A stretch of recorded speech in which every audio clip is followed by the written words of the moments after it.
Jesus knows you and knows what you need to hear and how you need to hear it best. When we take a look at Mary and Martha in the Bible, we see two different types of people.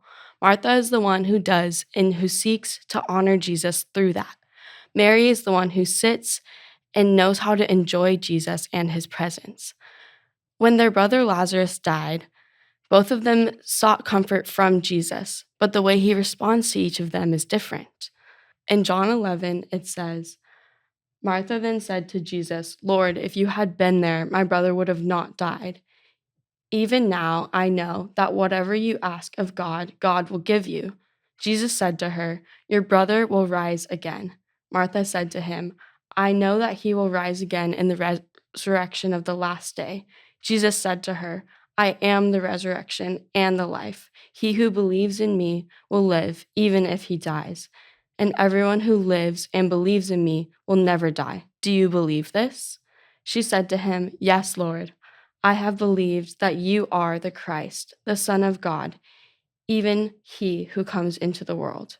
When she had said this, she went away and called her sister Mary. So Martha believed Jesus' truths and she leaned on that for comfort. She reminds me of someone who tends to be more of a doer and a thinker, sitting more on the theological aspects of faith, holding firm to his word no matter what the circumstance is. Whereas Mary, on the other hand, when Jesus was already coming and Mary knew, originally she stayed at the house when she first heard of his coming. As soon as Martha said that Jesus was calling for her, Mary ran.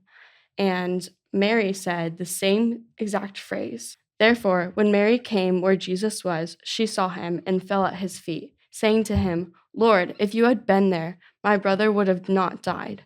When Jesus therefore saw her weeping, and the Jews who came with her also weeping, he was deeply moved in spirit and was troubled, and said, Where have you laid them? They said to him, Lord, come and see. Jesus wept. Mary is a feeler. She felt the death of her brother deeply and responded through tears, tears that moved Jesus' heart to also weep. Martha needed Jesus' truth to stand on, while Mary needed Jesus' presence and tears. Jesus knows what we each need, each of us individually, and wow, am I thankful for that. So whatever you need in this moment, be vulnerable and express it to Jesus. He wants to meet you exactly where you're at.